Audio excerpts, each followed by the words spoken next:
¿Qué tal? Estamos con Irene Torice Rodarte, especialista en sexualidad y discapacidad. Se ha formado ampliamente en el campo, convirtiéndose en una de las mejores opciones en el país, o incluso de las pocas opciones que hay en este campo. Irene, quisieras presentarte, que la gente te conozca, toda esta trayectoria pues realmente impresionante que has realizado. Bueno, pues yo me dedico a la atención a personas con discapacidad en el área de sexualidad específicamente desde hace más de 20 años, prácticamente desde que inicié mi formación en sexología, y el interés justo de entrar a estudiar sexología era porque en el tema de la discapacidad, que es donde yo inicialmente me formo como terapeuta ocupacional, no encontraba yo ninguna área que diera atención específica a personas con discapacidad, ni dentro de las actividades de su vida cotidiana, ni dentro del área de la recreación o del tiempo libre, a las dificultades que pudieran llegar a tener en su vida sexual. Es así que entro a formarme como sexóloga, en donde tampoco encuentro muchas respuestas o respuestas puntuales para poder saber cómo atender a mis pacientes cuando trabajaba con ellos en terapia ocupacional en el área de sexualidad. Y una vez que concluyo la formación en sexología, le propongo a la institución en donde me formé, que es el Instituto Mexicano de Sexología, pues hacer una serie de proyectos o de ofertas académicas dirigidas al tema específico de la discapacidad y sexualidad. Empezamos con un curso breve de 40 horas, que posteriormente se transforma en una maestría, que actualmente tiene el reconocimiento de validez oficial de la Secretaría de Educación Pública, y del que actualmente han egresado, yo diría que lamentablemente solo 13 personas, y posteriormente a mi egreso de esta institución diseñamos un diplomado en discapacidad y sexualidad, que tiene actualmente el aval de la Universidad Nacional Autónoma de México por la FES Aragón, y que han egresado del mismo 56 personas. El tronco especializado es prácticamente el mismo que en la maestría. Sin embargo, bueno, pues el grado académico es distinto porque no es una formación que se considera en nuestro país de posgrado, ¿no? Pero sí hemos constituido un equipo de trabajo que ha podido instaurar en sus centros de trabajo programas formales de educación de la sexualidad para personas con discapacidad, y además dar desde la parte de consejería, más que desde la sexoterapia, una orientación puntual a las dificultades sexuales que van manifestándonos las personas con discapacidad de cualquier tipo. Discapacidad intelectual, motriz, personas sordas, personas ciegas y personas que en general tienen discapacidad psicosocial, que lo que tradicionalmente se conoce como trastornos psiquiátricos, ¿no? Sí, incluso hablar de sexualidad ya es complicado. Así es. Y hablar de sexualidad en personas con discapacidad diría todavía más, ¿no? Sí. Se suele pensar, y bueno, eso es un mito, que desde las épocas de Masters y Johnson se tenía claro que no, las personas con discapacidad no tenían sexualidad, sobre todo aquellas que nacían con una discapacidad. Y esto ha hecho que no se abran los servicios necesarios para atender las necesidades de la población con discapacidad, ni en las unidades de rehabilitación, ni en los centros de atención múltiple, que en nuestro país son quienes atienden a nivel educativo a los menores de edad con algún tipo de discapacidad, y mucho menos una orientación a las familias o a los profesionistas que trabajan con ellos. Si bien es cierto que México contempla en la Ley General para la Inclusión de Personas con Discapacidad el brindar esta orientación, información, consejería en sexualidad, incluso habla de rehabilitación sexual en el artículo 7º, y que está también en el artículo 25 de la Convención sobre los Derechos de las Personas con Discapacidad, la realidad es que no ha podido articularse las políticas públicas con la realidad que vivimos en nuestro país. Y sumado a que nosotros somos el único país en todo el mundo que cuenta con estos programas de formación de los que he hablado, que tienen un reconocimiento a nivel superior, que no sucede, insisto, en otros países del mundo, ¿no? Hay por ahí en Argentina un intento, una suerte de diplomado, que ni siquiera hace referencia a personas con discapacidad, como lo marca la Convención sobre los Derechos de esta población, sino que habla de diversidad funcional, que en realidad el término diversidad funcional no define nada. y lo que no se define, de lo que no se habla, pues se invisibiliza y sigue de manera permanente, pues no siendo atendido, ¿no? En el olvido. Bueno, Irene, cuando las personas quieren asistir a una consejería, a una parte clínica de sexualidad y discapacidad, ¿a dónde pueden acudir? Bueno, habitualmente buscan a cualquier persona que se sustente como sexólogo. Lo real es que para poder brindarles una atención más precisa o más acorde a las necesidades que tienen, tendrá que ser alguien que esté formado en el área de discapacidad y sexualidad, porque en la formación no solamente nos abocamos al estudio de la sexualidad en general, sino que también vamos analizando en cada una de las discapacidades cuáles son los efectos tanto a nivel directo como indirecto que puede ocasionar esta discapacidad. Algo que en muchas ocasiones tenemos que hacer a la par de la persona con discapacidad, porque tampoco es que se haya investigado mucho sobre los efectos reales de las diferentes discapacidades que existían y han aparecido en la actualidad en la sexualidad de las personas. Y bueno, habitualmente lo que nosotros hacemos es una valoración inicial en donde identificamos cuál es la dificultad que está teniendo, diferenciamos primero si esta ya existía previo a la discapacidad en caso de que sea adquirida la discapacidad o si se presenta a partir de que surge la discapacidad. Y dependiendo de esta identificación del momento es que empezamos a hacer un plan de intervención a nivel de la consejería. Si es una persona que ya requiere una terapia o sexoterapia específica, entonces tendría que ser alguien que además de tener la formación en discapacidad y sexualidad, se haya formado como especialista, como maestro en sexología clínica, para que pueda incorporar estos saberes de manera que puedan ser de beneficio para la persona con discapacidad.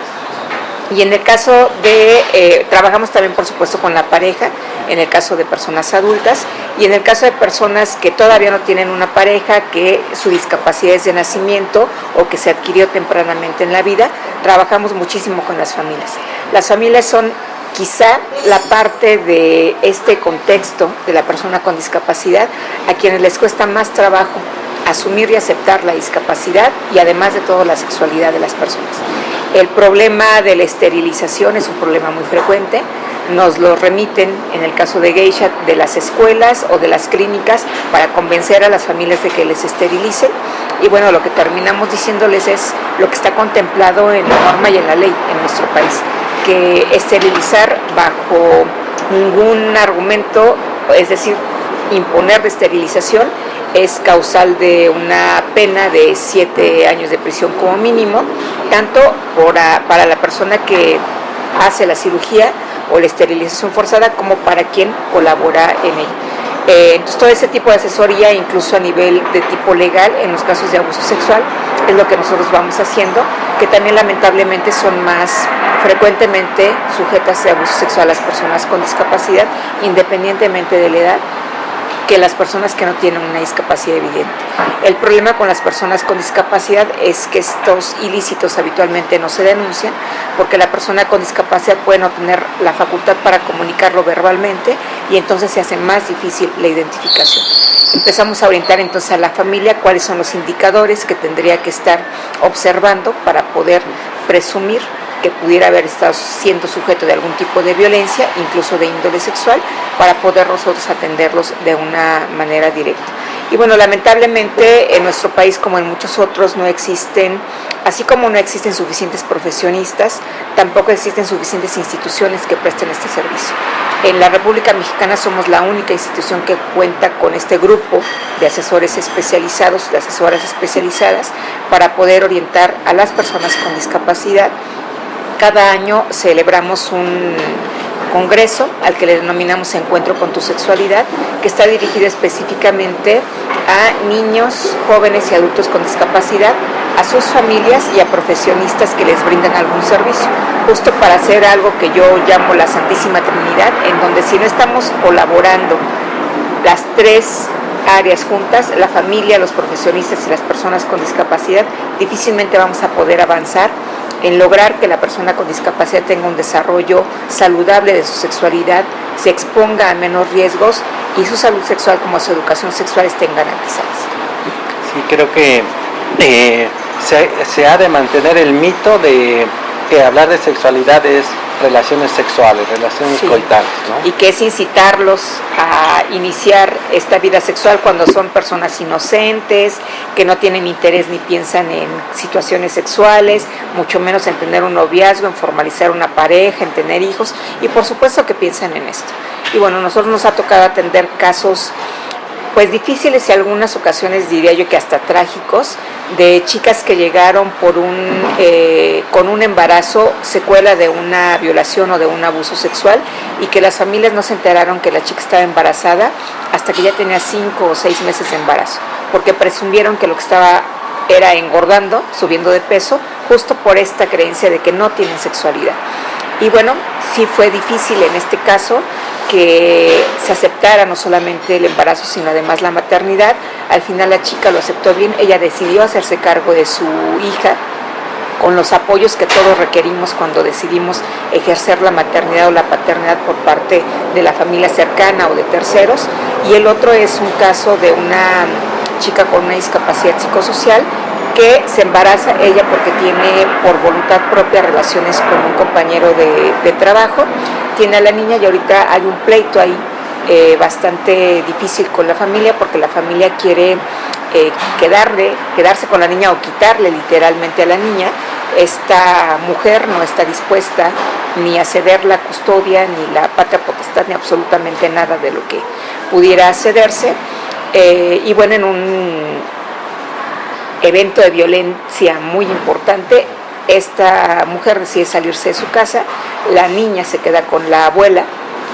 y actualmente está viviendo en un coche abandonado en la colonia, y pues la oportunidad que tiene de ver a su hija es cuando sale con el abuelo por las calles de la colonia, con dificultades para conseguir un trabajo, que esa es otra cuestión bien importante para poder favorecer una sexualidad y una atención a la sexualidad oportuna y eficiente, ¿no? El hecho de que puedan contar con un ingreso que les permita hacerse cargo de sus propios cuidados, y también que pues garantizar en este caso el cuidado también de la niña, que es una de las dificultades que les ponen en los centros de atención para poder garantizar que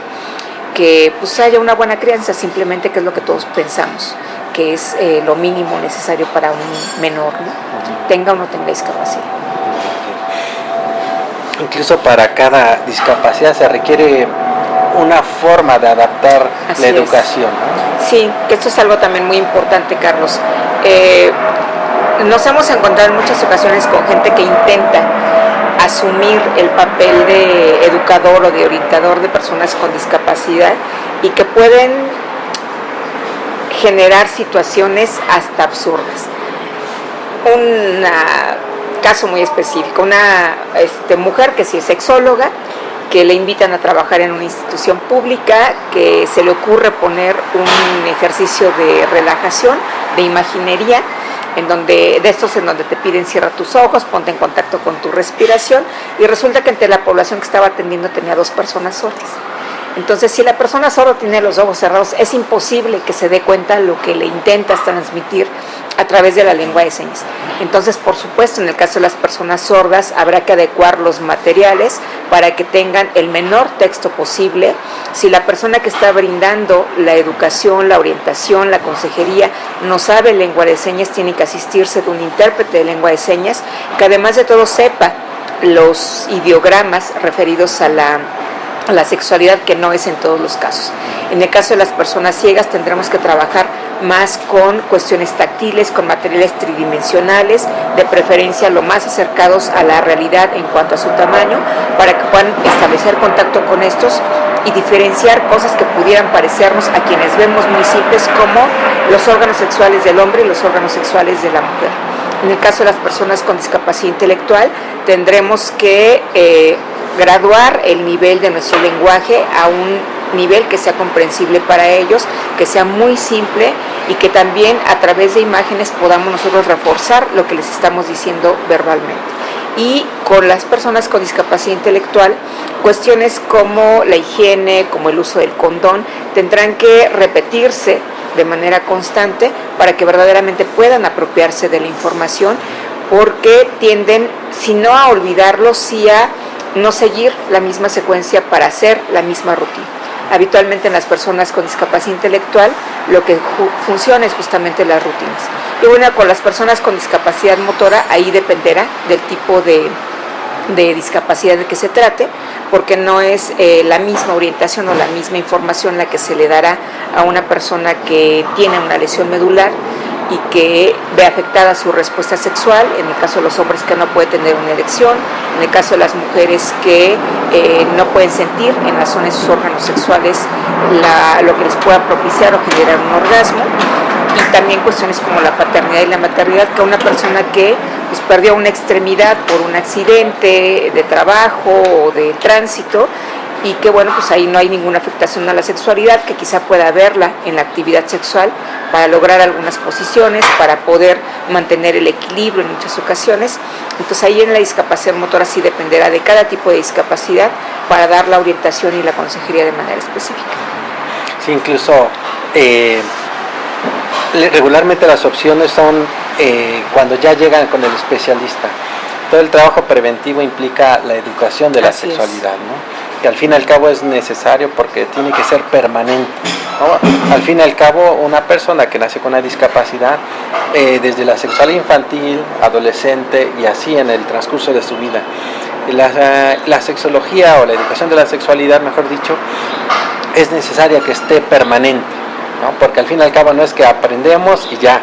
se acabó y ya lo sabemos todo, ¿no? Sí, así como la sexualidad nos acompaña a todo lo largo de nuestra vida, evidentemente la educación de la sexualidad tendrá que estar ahí a todo lo largo de nuestra vida. No solamente para prevenir esas situaciones de riesgo de las que ya hemos hablado, como el abuso sexual, sino también para garantizar que desde pequeños tengan un desarrollo de la sexualidad adecuado. Y es algo que tampoco se trabaja, por ejemplo, con los padres cuando se les da la noticia de que el hijo o la hija tiene una discapacidad que lo va a acompañar por toda su vida. Y es algo de lo que en muchas ocasiones genera las primeras dificultades en el caso de las personas con discapacidad, porque esta falta de educación a la familia hace que vivan con temor las primeras manifestaciones sexuales de sus hijos con discapacidad, o que no busquen una orientación adecuada para poder garantizar que sus hijos reciban esta educación que, como bien dices, va a tener un efecto preventivo, no solamente en las primeras etapas de la vida, sino durante todo lo largo de su historia. Y por supuesto que habrá que graduar la información e ir avanzando en la medida en que se van incorporando estos saberes, como sucede con cualquier otra asignatura de la vida cotidiana, las matemáticas, el español y todo lo demás que podemos aprender a lo largo de nuestras vidas, ¿no? Incluso el hecho de poder vestirse de manera independiente, asearse de manera independiente, también forma parte de la educación de la sexualidad, porque también son situaciones que los pueden colocar en una situación de riesgo en la que no queremos que se vean involucrados. Incluso los sexólogos vamos por distintas líneas, la educativa, la clínica, la discapacidad, el trabajo con grupos. Así es. Y comentabas, sexualidad y discapacidad es como el menor de los sexólogos que se van a hacer. Lamentablemente. El trabajo que tienes junto con tu equipo es inmenso, ¿no? Porque no solo es capacitar a otros profesionales, sino, ahora que ibas comentando, es crear materiales, porque no existen, pensemos, para cada discapacidad,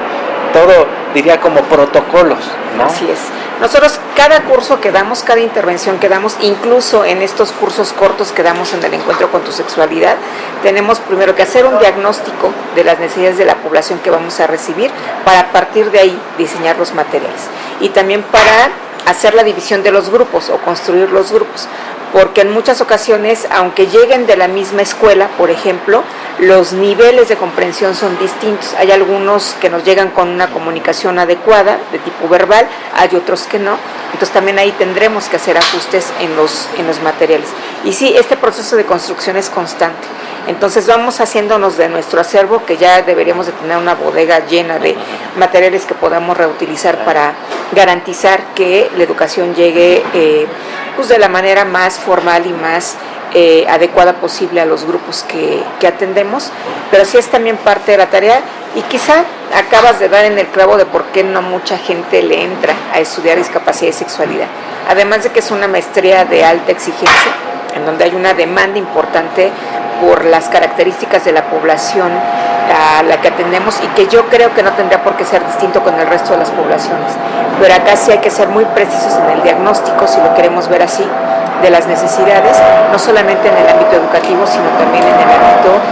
de la respuesta sexual, de las conductas sexuales, que en muchas ocasiones se pueden convertir en conductas disruptivas en cuanto a la protección o a la autoprotección, a la ganancia de la independencia, al desarrollo de la autonomía. Son muchos factores que tienen que irse mezclando en la parte educativa, en la parte de la consejería, para poder garantizar, pues al fin y al cabo, que sean personas que vivan su sexualidad de manera placentera, con responsabilidad, con respeto a las otras personas, que finalmente, pues todos estos aspectos que dice la Declaración de los Derechos Sexuales de las Personas en general, pues también sean los derechos sexuales de las personas con discapacidad.